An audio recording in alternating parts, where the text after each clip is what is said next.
एक बिंदास लड़की। बुजुर्गों की तरफ से तो रिश्ता तय हो चुका था। कुंडली मिलान, लेन देन सब कुछ।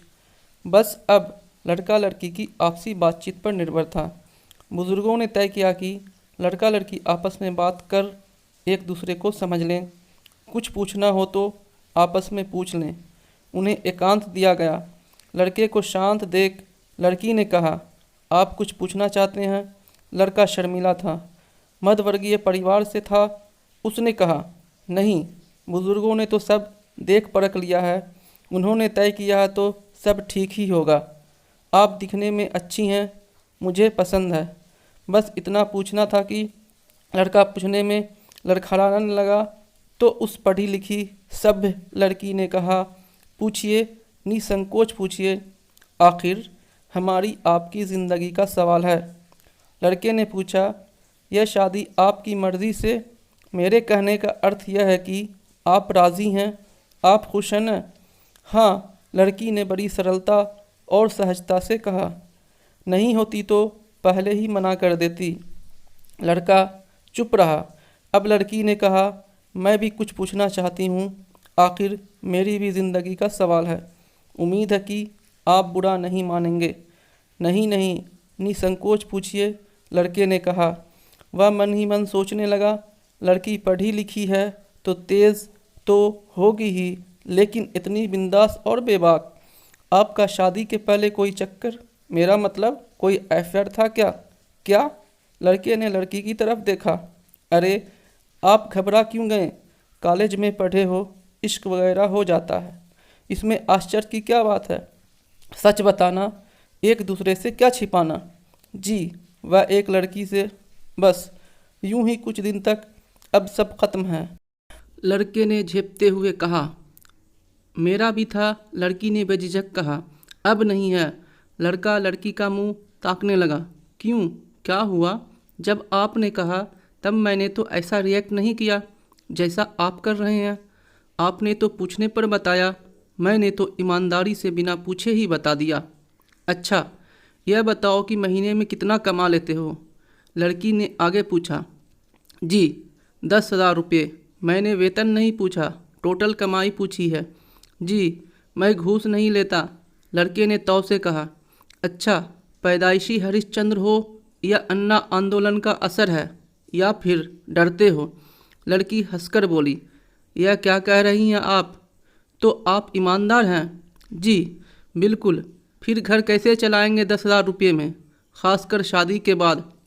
कम से कम 5,000 रुपये तो मेरे ऊपर ही खर्च होंगे। क्या शादी के बाद अपनी पत्नी को घुमाने नहीं ले जाएंगे? बाज़ार, सिनेमा, कपड़े, जेवर वगैरह वगैरह। लड़के बेचारे के तो होश गुम थे। अच्छा खासा इंटरव्यू हो रहा था उसका।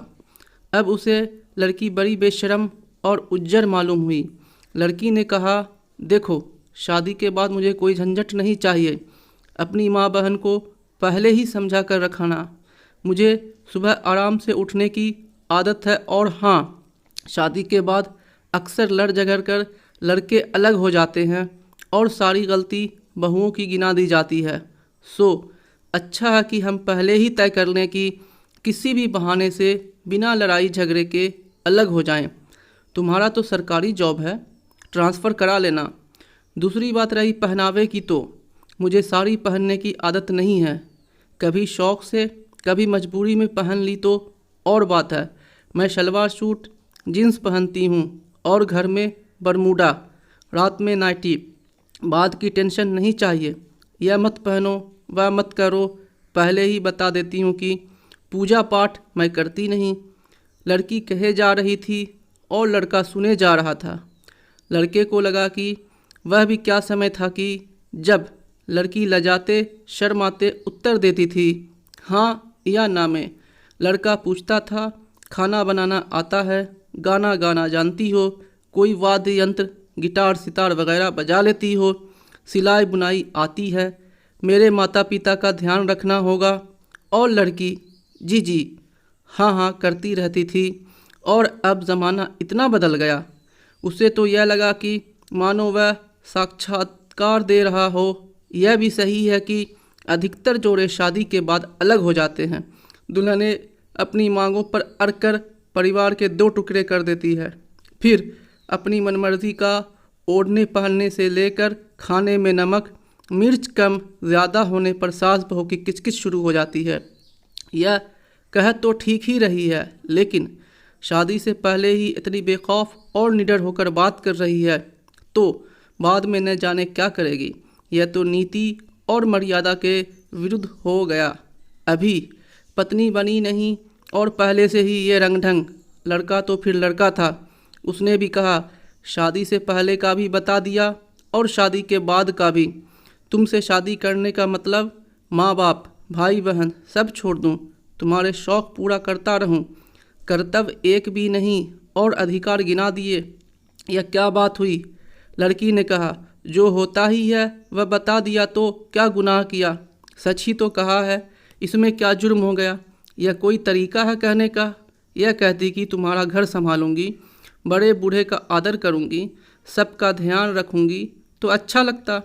ये सब तो आया के काम है। बाई है घर पर काम वाली, या हमेशा मुझसे ही सब करवाने के चक्कर में हो। धोबिन भी मैं, बर्तन झाड़ू पोछा वाली भी मैं। पत्नी चाहिए या नौकरानी? लड़का भी उत्तर देने लगा, क्या जो पत्नियां अपने घर का काम करती है वे नौकरानी होती है? अरे आप तो नाराज़ हो गए। लड़की ने अपनी हंसी दबाते हुए कहा, सरकारी नौकरी में हो, ऊपरी कमाई तो होगी ही, फिर मेरे पिता दहेज में वॉशिंग मशीन तो देंगे ही, कपड़े धुलाई का काम आसान हो जाएगा। मैं तो कुछ बातें पहले से ही स्पष्ट कर रही हूँ, जैसे मुझे 3-4 सीरियल देखने का शौक़ है और उन्हें मैं कभी मिस नहीं करती। अब ऐसे में कोई काम बताए तो मैं तो टस से मस नहीं होने वाली, अपने दहेज के टीवी पर देखूंगी। चिंता मत करना, किसी और के मनपसंद सीरियल के बीच में नहीं घुसूंगी। लड़के के चेहरे के बदलते रंग को देखकर लड़की ने कहा, आपको बुरा तो लग रहा होगा, लेकिन यह सब नॉर्मल बातें हैं जो हर घर में होती है। मेरी ईमानदारी और साफगोई पर आपको खुश होना चाहिए और आप है कि नाराज़ दिख रहे हैं।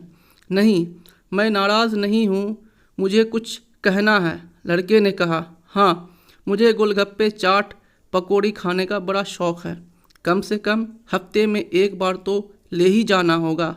लड़की बोले जा रही थी, बेवकूफ़ थी, कम अकल थी, समझ नहीं आ रहा था लड़के को। लड़की ने फिर पूछा, सुनो, तुम शराब सिगरेट तो नहीं पीते, तंबाकू तो नहीं खाते? जी जी। लड़के की जबान फिर लड़खड़ाई। जी जी क्या, हाँ या नहीं? लड़की ने थोड़ी तेज़ स्वर में पूछा। अब आप इतना सच बोला है तो मैं भी क्यों झूठ बोलूं? कभी कभी दोस्तों के साथ पार्टी वगैरह में। देखो, मुझे शराब और सिगरेट से सख्त नफ़रत है, इसकी बदबू से जी मचलने लगता है। तंबाकू खाकर बार बार थूकने वालों से तो मुझे घिन आती है। सब छोड़ना होगा, पहले सोच लो। तुम्हारे माता पिता को ये सब पहले बताना चाहिए था, वे तो कह रहे थे कि लड़का बड़ा शरीफ और सज्जन है, झूठ बोलने की क्या ज़रूरत थी? आप मेरे माता पिता को अभी से झूठा कह रही हैं। लड़के ने गुस्से से कहा, आप में शर्म नाम की कोई चीज़ ही नहीं है।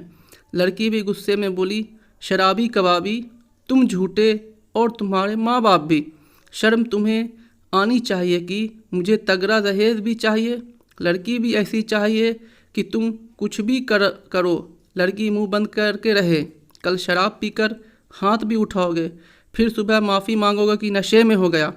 ये सब मैं सहने वाली नहीं, सीधा रिपोर्ट करूँगी, सब के सब अंदर हो जाओगे। नए ज़माने की पढ़ी लिखी लड़की हूँ, अपने राइट्स जानती हूँ। इससे ज़्यादा सुनना लड़के के बस में नहीं था। वह गुस्से से बाहर निकल आया। माँ बाप कुछ समझाते पूछते कि उसने कहा, यह शादी नहीं हो सकती, फ़ौरन वापस चलिए। लड़का गाड़ी में बैठ गया।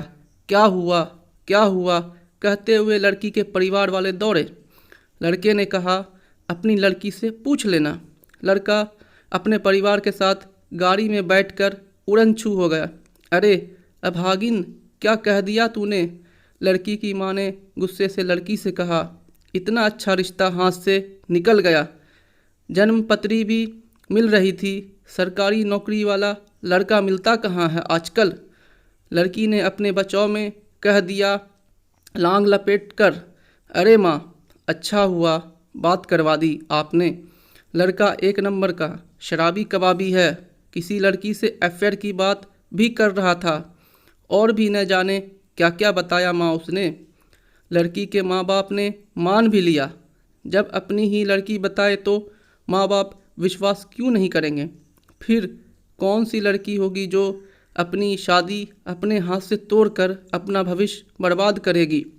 रात को लड़की ने अपने कमरे में जाकर मोबाइल लगाया। हाय जाने मन, कैसे हो, क्या हुआ, होना क्या था, उल्टे पाँव भगा दिया साले को। वेरी गुड डार्लिंग, लेकिन अब आगे? आगे क्या? प्यार करते हो तो आकर बात करो मेरे माँ बाप से। नहीं माने तो हमें कौन सा लैला मजनू बनकर भटकना है। कोर्ट मैरिज कर लेंगे, लेकिन उसमें 1 महीना लगता है। उसके पहले कोई और आ गया तो ठीक है यार, मंदिर में कर लेंगे। लेकिन यह बताओ आखिर तुमने कहा क्या उस लड़के से जो भाग गया? सच कहा, केवल सच। सच सुनकर भाग गया। अरे आजकल सच बर्दाश्त कौन करता है? और तुम्हारा सच बर्दाश्त कर लेता तो कर लेती। क्या क्या कहा? हाँ कर लेती यार, आजकल सच्चा आदमी मिलता कहाँ है। और मेरा क्या होता? तुम कौन से देवदास बने घूमते, ढूंढ लेते कोई और। बहुराष्ट्रीय कंपनियों में काम करते करते हम सचमुच कितने प्रैक्टिकल हो गए हैं। दिल तो जैसे है ही नहीं, न आत्मा न मन न ज़मीर, बस मुनाफा, मोटी तनख्वाह। कितनी बेशर्म और बेहया हो गई है हमारी सोच, बिल्कुल मशीन हो गए हैं हम लोग। उधर से प्रेमी का दार्शनिक स्वर सुनाई दिया। लड़की ने कहा, ओए ज़्यादा जज्बात ज़मीर की बातें मत कर, जल्दी से कंपनी का टारगेट पूरा कर। 4 भोले भोले भविष्य की चिंता करने वालों को सपने दिखा, कमा, लूट और अपनी जगह पक्की कर। मान लो मैं किसी वजह से तुमसे शादी न कर सकूं, मना कर दूं किसी मजबूरी के कारण, या कोई और पसंद आ जाए, तब क्या होगा तुम्हारा? प्रेमी का स्वर गंभीर था। तो क्या होगा? कुछ नहीं। मुझे पुरानी फिल्मों की मीना कुमारी समझ रखा है क्या? तुम नहीं तो कोई और सही। नहीं तो अच्छा ठीक है, अब यह बकवास बंद कर, रात बहुत हो गई है। आई लव यू बोलकर फ़ोन रख। लड़का हंसते हुए बोला, ओके कल मिलते हैं। Okay bye, good night, bye, sweet dream. और दोनों तरफ से मोबाइल बंद हो गया।